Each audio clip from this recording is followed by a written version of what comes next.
किसी शादी या पार्टी में, मार्केट प्लेस में कहीं भी होते हैं और उनके सामने कोई एक सुंदर सी कोई फीमेल गुजरती है और वो उसे देखना शुरू कर देते हैं, लेकिन अचानक से उन्हें याद आता है कि यार सिपा सलार तो साथ में ही है। तो अपने मन पर जरा काबू रखो, क्योंकि बीवी ने देख लिया तो गजब हो जाएगा।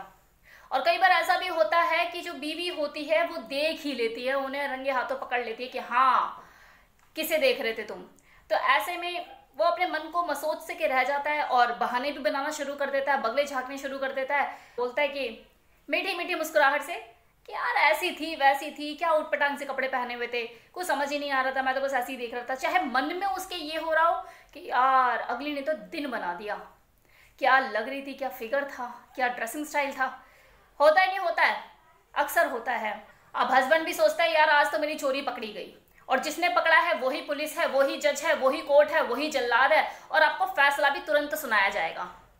अब वो अगला भी सोचता है कि यार थोड़ा सब्र नहीं कर सकता था मैं, जबकि पता है कि बीवी साथ में है। अब देते रहो उसके सवालों का जवाब, वो भी वो सवाल जो कि वो पूछेगी ही नहीं, लेकिन मुझे सब जवाब देते रहना पड़ेगा। अब क्योंकि देख भी उसने खुद से लिया है मुझे, तो जवाबों का भी क्या, अब तो सूली पे लटकना ही पड़ेगा। या तो मुझे 2 दिन खाना नहीं मिलेगा या फिर वो मुंह फुला के बैठ जाएगी, और अब मनाने की प्रक्रिया शुरू। तो लग जाओ ड्यूटी पे। हस्बैंड सोचता है कि यार मेरा कसूर क्या है, मैंने बस एक लड़की को देखा ही तो है। वहां वाइफ सोचती है कि तुमने किसी दूसरी औरत को देखा कैसे, ये एक जघन्य अपराध है, इसकी सजा तो बेटा तुम्हें मिलेगी मिलेगी, क्योंकि अब तुम्हारी शादी हो चुकी है। और शादी होने का मतलब है कि अब इस दुनिया में जो भी औरत है अब वो तुम्हारी या तो माँ है या फिर बेटी है या फिर बहन, कोई चौथा रिश्ता नहीं बना सकते अब तुम उसके साथ। तो तुमने देखा कैसे, मेरे होते हुए किसी दूसरी औरत की तरफ आंख उठाकर देख कैसे सकते हो तुम। तो बिल्कुल यही बवाल मचा होता है ना जिस तरह की सिचुएशन से हस्बैंड वाइफ गुजर रहे होते हैं कि तुमने देखा क्यों, और हस्बैंड कहता है कि भैया श्रीमती जी माफ कर दो, देख लिया, गलती हो गई। यही हो रहा होता है ना। अब बात करते हैं कि जो हस्बैंड है वो किसी दूसरी फीमेल को देखता क्यों है, ताड़ता क्यों है, आखिर क्यों उसे जरूरत पड़ जाती है किसी दूसरी फीमेल को देखने की। तो सबसे पहले तो यहाँ पे जितनी भी वाइफ है उनको ये समझने की जरूरत है कि जो आपका हस्बैंड है अगर वो किसी फीमेल को देख रहा है तो वो सिर्फ वो सिंपली देखने के लिए देख रहा है, या फिर उसके मन में उस फीमेल को लेके कुछ गलत विचार भी आ रहे हैं, वो किसी गलत नजरिए से देख रहा है, वो उसको टच करने की कोशिश कर रहा है, और वो बस सिंपली देखने के लिए देख रहा है, उसकी ब्यूटी को अप्रिशिएट कर रहा है मन ही मन में, तो कोई दिक्कत वाली बात नहीं है। देखने में कोई हर्ज नहीं है, कोई बुराई नहीं है।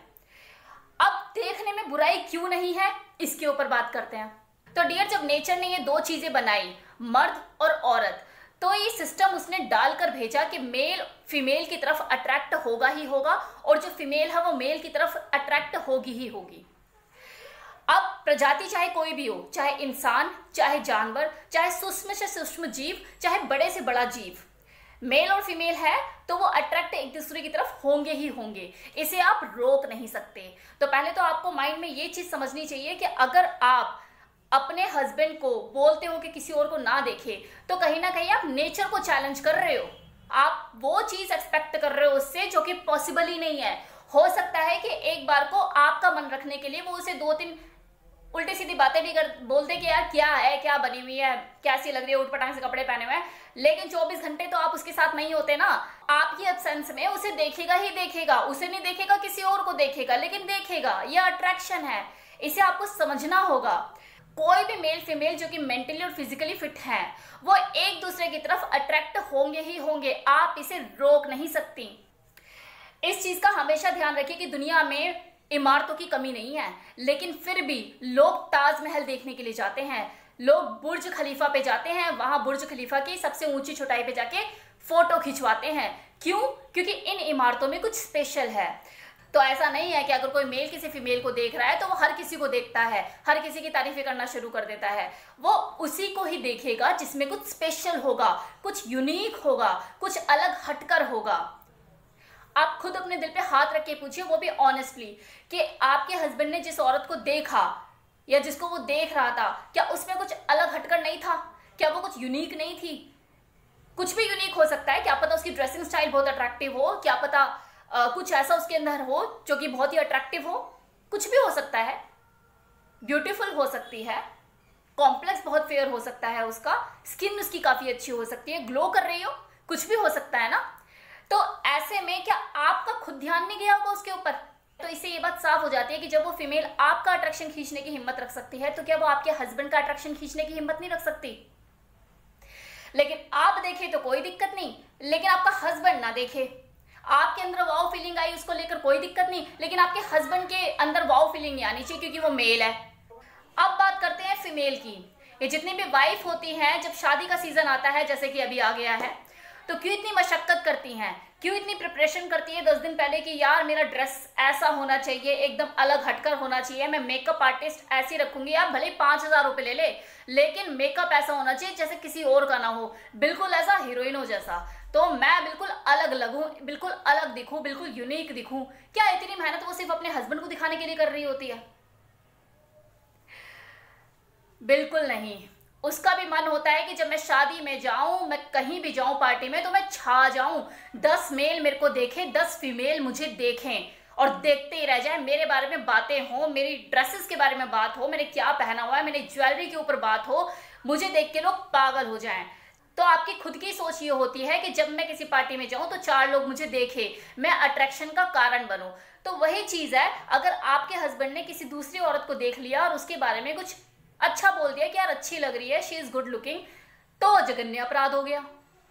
अब आप एक चीज खुद सोचिए कि जब आप खुद किसी शादी या पार्टी में जाती हैं सज सवर के, तो वो सामने कोई जो दूसरा मेल होता है वो जब आपको देखता है तो आपको अच्छा लगता है नहीं लगता है? आपको गुड फील का एहसास होता है नहीं होता है? आपको ऐसा लगता है नहीं लगता है यार मैं जिस पार्लर में गई मेरे पैसे वसूल हो गए, यार मैंने जो पहना हुआ है यार मेरे को वसूल हो गया?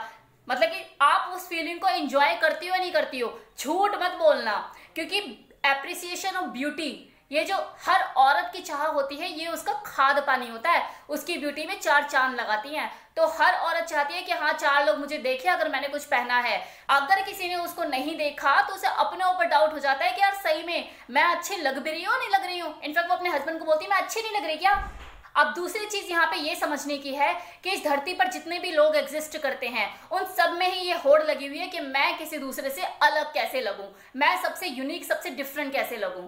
तो ऐसे में अगर आपकी ये कोशिश है कि आप जिस शादी या जिस पार्टी में जा रहे हो वहां पे आप एकदम अलग लगो, एकदम अलग थलग दिखो, तो ये कोशिश तो वहां पे आने वाली हर फीमेल की है।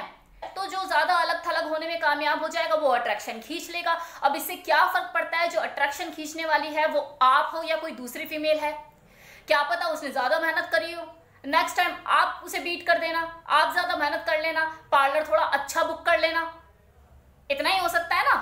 तो ये बहुत ही ब्रॉड माइंडेड होकर समझने वाली चीज है कि जो फीमेल अट्रैक्टिव लगेगी, जिसने अपने ऊपर ज्यादा ध्यान दिया होगा, जिसने थोड़ी ज्यादा मेहनत कर ली होगी, वो अट्रैक्शन खींचने में कामयाब हो जाएगी। तो ऐसे में चाहे वो आपका हस्बैंड हो या किसी और का हस्बैंड हो, उसका ध्यान उसके ऊपर जाएगा ही जाएगा, खत्म। अब इस सिचुएशन में मुंह बनाने की बजाय सोचने वाली बात यह है कि आपने क्या खुद को मर्सिडीज बना रखा है? अगर बना रखा है, जो कुदरत ने आपको चीजें बख्शी हुई हैं और आपने अच्छे से ये चीजें मेंटेन की हुई हैं, अपने आप को अच्छा बना के रखा हुआ है, तो अगर आपका हस्बैंड कोई मॉडिफाइड मारुति उसके सामने आ जाती है और उसे देखता भी है तो देखने दो ना, डरना किस बात का, क्योंकि आप मर्सिडीज हो। और अब चलो अगर मान लो कि आप मर्सिडीज हो लेकिन आपके सामने कोई लंबोर्गिनी आकर खड़ी हो गई तो भी कोई दिक्कत नहीं, तब भी डरने की जरूरत नहीं, क्योंकि हस्बैंड अफोर्ड ही नहीं कर सकता। लंबोर्गिनी क्या हर किसी के घर में आ जाती है ऐसे ही? डियर, शादी होने का मतलब ये नहीं होता कि जिससे आपकी शादी हुई वो इस धरती का लास्ट लड़का था या लास्ट लड़की थी और अब ऊपर वाला जो है वो प्रोडक्शन ही बंद कर देगा लड़के लड़कियों की, और जो हस्बैंड है वो अपनी सारी जिंदगी अपने वाइफ की फोटो लेकर घूमेगा, और जो वाइफ है वो पूरी जिंदगी अपने हस्बैंड की नाम की माला जपती रहेगी। तो ऐसा नहीं होता। वाइफ ही कहाँ, हस्बैंड भी कुछ ऐसे होते हैं जो इस तरह के नेचर के होते हैं कि यार शादी में गए थे, देखा था उसको, उसने ना इस बार मूछें कटवाई हुई थी, पहले उसकी मूछें हुआ करती थी लेकिन अब उसकी मूछें नहीं थी, और जवान रखना चाहता है अपने आप को, तेरे वजह से उसने मूछें कटवाई हैं। हर कोई तेरे को ही देख रहा था, समझ में नहीं आता तेरे को ही क्यों देखते हैं सब। अब सोचने वाली बात है, कोई उनसे ये पूछे कि भाई जब तुम आए थे तो तुमने आंखों पे पट्टी बांधकर मुझे पसंद कर लिया था क्या? जब तुमने रिश्ता पक्का किया था तो मैं थी ना तुम्हारे सामने, तुमने मुझे देखा था ना कि हाँ भाई ये लड़की है। पसंद नहीं आती, तुम देखते नहीं, आंखों पे पट्टी बांध ली होती तो फिर क्या मुझे पसंद कर लेते? आज तुमसे शादी मेरी हो गई है तो तुम सबकी आंखों पे पट्टी बांध दोगे क्या? नहीं ना, पूरी दुनिया को तो अंधा नहीं कर सकते ना। तो ये चीज समझने की है, ये समझने की चीज है कि भैया वो इसीलिए देख रहा है क्योंकि वो तेरी वाइफ देखने की चीज है। तो इतनी इनसिक्योरिटीज क्यों पाल लेनी है? 2 बच्चे कम रह गए हैं जो इनसिक्योरिटीज भी पाल लेनी है। अब जो मैं यहाँ पर बोलने वाली हूँ ये दोनों हस्बैंड एंड वाइफ के लिए है, तो ध्यान दीजिएगा कि अगर आप बेवजह की इनसिक्योरिटीज को अपनी जिंदगी में जगह देते हैं तो आपकी जो जिंदगी है उसको जहन्नुम होने में टाइम नहीं लगेगा। आप एंजाइटी का शिकार होंगे, आपका दिन का चैन, रात का सुकून सब खत्म हो जाएगा और आपकी जिंदगी सिर्फ अपने पार्टनर का, आपके बेटर हाफ का चौकीदारा करने में निकलेगी। उसके व्हाट्सएप चेक करने में, उसके मैसेजेस चेक करने में, उसकी जेबें तलाशने में, इन्हीं सब चीज़ों में आपकी ज़िंदगी निकलेगी। और अगर कोई सच में ऐसा कर रहा है और इस सिचुएशन को फेस कर रहा है तो आप खुद सोचो कि आप कर क्या रहे हो। आप अपनी ज़िंदगी का वो प्रीशियस टाइम बर्बाद कर रहे हो जो कभी लौट कर आने वाला नहीं है। इनसिक्योरिटीज के देखिए दो ही कारण होते हैं। एक तो ये कि आप ये सोचने की भूल करते हो कि भाई मुझसे तो बेस्ट इस दुनिया में कोई है ही नहीं, कोई मेरे सामने मुझसे ज़्यादा बेस्ट आ ही नहीं सकता। ये गलत है। और दूसरी चीज़ ये सोच लेना कि यार मेरे अंदर तो कोई क्वालिटी नहीं है, मैं तो कोई स्पेशल हुई ही नहीं, मेरे अंदर तो ऐसा कुछ है ही नहीं कि जो दूसरे को अट्रैक्ट करे। इट मीन्स अंडर एस्टिमेट होना। तो सबसे पहले आपको ये ध्यान देने की जरूरत है डियर कि दुनिया में आपसे बेटर आपको कोई ना कोई टकरेगा ही टकरेगा और उससे बेटर उसको कोई ना कोई टकरेगा ही टकरेगा। तो बेटर ये है कि आप उससे कंपेयर करने की बजाय जो आपके पास है उसमें अपना बेस्ट वर्जन लेकर आओ। Create yourself, explore yourself. आप अपने साथ क्या बेस्ट कर सकते हो, आप अपने आप को किस लेवल पे इंप्रूव कर सकते हो, तभी इनसिक्योरिटीज खत्म होंगी। सो कमेंट सेक्शन में बताना मत भूलिएगा कि आपको वीडियो कैसा लगा। Thank you for watching this video. Thank you so much.